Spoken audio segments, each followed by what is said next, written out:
The Shadow Work and Pension Secretary, Jonathan Ashworth, is here with us. Hi, it's good to see you. Thank you. Let's just start with Savile, given that that's what we were just talking about. The Prime Minister's clarified the situation. It's time to move on.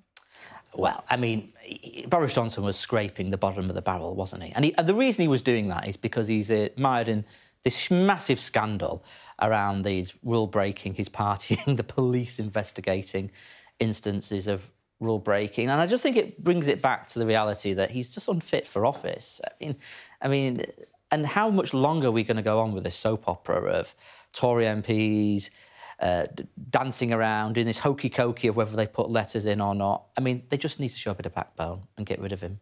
Is it appropriate, though, that Carrie Johnson, Mrs Johnson, has found herself in the firing line? Is that appropriate? No, I don't think so. I think it is sexist, misogynist. You know, it's Boris Johnson who makes the decisions. It's Boris Johnson who is ordering his Tory MPs today to cut the pension in real terms. It's Boris Johnson who's ordering Tory MPs today to cut support for families so they'll be worse off by around £290 for 10 million families.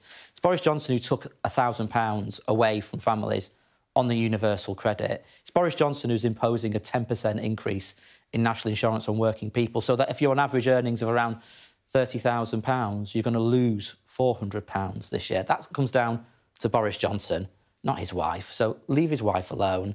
You know, it's Boris Johnson who puts himself forward to the British people. He was the name on the ballot paper, not his wife. Leave her alone. You talk about the tax increase there, national insurance up by 10%. But if that doesn't happen, our already stretched National Health Service is going to be stretched even further.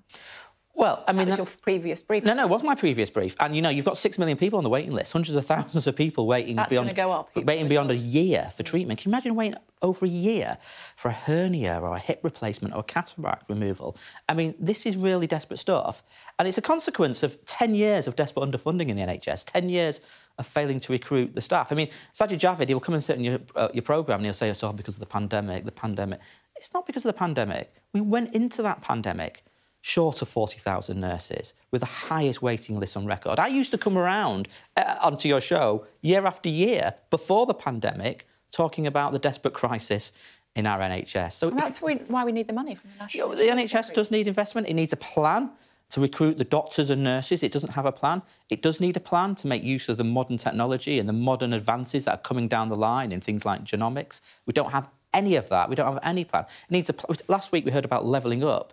Most poorer areas in the country or areas across the North and the Midlands, desperately under-doctored, not enough GPs. Where's the plan to get GPs into our coastal towns? There isn't any grip from ministers on the future of the NHS. I'm going to take you back to the national insurance. So if we don't have the increase in national insurance, where will the money come from in order to fund the NHS and social care, which is a huge problem? Well, in the end, government is about choices, and they could have made a different set of choices. In fact, they could still block this national insurance rise.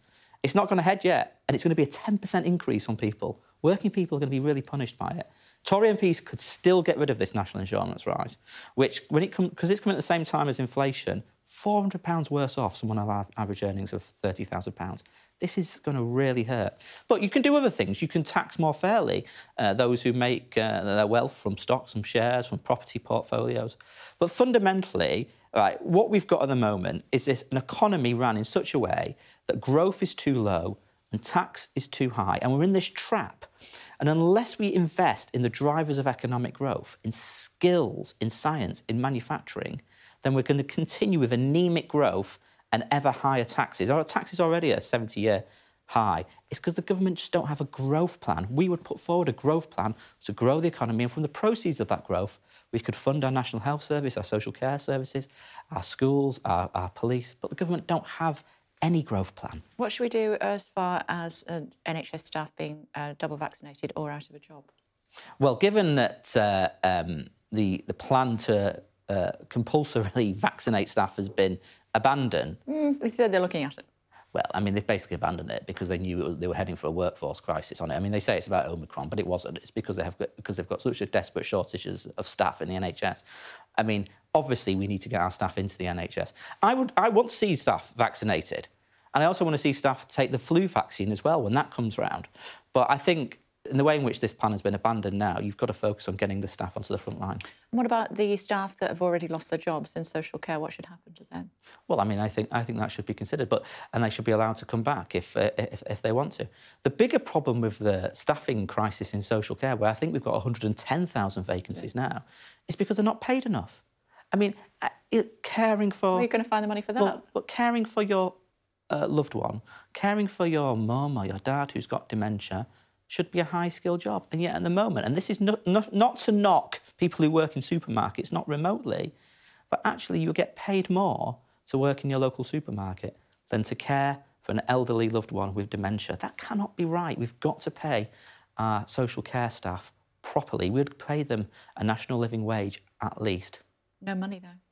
Well, as I said, if you grow your economy, rather than just accepting anaemic growth, which the Tories are accepting, we could fund social care. But also, by the way, Rishi Sunak has just thrown away £4 billion down the drain to fraud. Billions has been wasted on PPE that was never used. I mean, Rishi Sunak, he's a bit like the bank clerk who lets Ronnie Biggs in to clear the safe and does nothing about it. He's thrown away billions. If you had that 10 billion, imagine what you could do for pensioners. Imagine what you could do for social care. It's no good Rishi Sunak just saying, oh, it's 4 billion, sorry, I couldn't do anything about it. Yeah, that's not good enough. Yeah, when we were reminded, I think, in the House of Commons just last week about when the Conservatives took over, one of your colleagues had left a note in the Treasury saying, sorry, there's no money left. Yeah, but there quite evidently was money because the government have been spending since then. It was a joke, probably not a very good joke in retrospect. I'm sure he wouldn't do it again. A joke that they'll probably always regret, but it was clearly a joke. There was money, otherwise government wouldn't have been able to fund things for the last 10 years. So there was money. As far as just to say, as far as the Treasury is concerned, of course, we did hear from Rishi Sunak last week during his news conference, and he said that they were clawing back that money all the time. So although the headline figure was £4 billion, that was being reduced. And also when it comes to the PPE, it wasn't billions. They used 95% of what was available. He's lost billions to fraud. As I say, he's like the bank clerk who just says to Ronnie Biggs, come in and clear the safe, and does nothing about it. If that's just so bad at what they do, why is Labour not as effective as it might be? Why are you losing position in the polls again? Is it because you don't have a strong, effective leader? No, we have an absolutely superb leader, and I think Keir Starmer will be the next Labour Prime Minister. I'm absolutely convinced of it. And what you see Labour is doing is, unlike the government, we're focusing on families, working people and pensioners. I'm highlighting the fact that pensioners are going to be worse off. And actually, if the government put in a plan to drive up pension credit rates, you'd take hundreds of thousands of pensioners out of poverty. If government followed our plan and imposed a windfall tax on the big gas and oil companies, you'd be able to give people £600, the poorest people and those struggling, £600 off their fuel bills. We're going to continue to focus on the needs of working people and families and pensioners who are going to be hammered under the current government because the Tories haven't got a plan to deal with this cost of living crisis. And just a final thought on that 200 quid that we were hearing about last week to help with your fuel energy costs. What if you don't want it? What if people would rather not get it so that they don't have to worry about paying it back over the next 5 years? What happens then? I mean, it's hard luck. That's the government's. Is that your understanding? Because I was trying to read into it and I thought, there's two problems. Understand Absolutely. I mean, from the government's point of view, it's like hard luck. It's tough cheddar cheese because if you get it and then you have this £40 levy imposed on you next year, the year after and the year after that. And the other bit of their plan, the £150, it's not even clear that the million pensioners who are on council tax benefit, whether they will get it automatically or not, or whether they'll have to apply for it. Well, given that government can't even get every pensioner to apply for pension credit, I've got absolutely no confidence that they'll be able to get every pensioner the £150 that is due to them. So again, pensioners who are already making choices between, not having a shower, not putting the oven on because they want to save on their heating bills, impoverished further. We'll put that to the Chancellor next time we get to chat to him. Thanks very much indeed for joining us, as always. Thank you.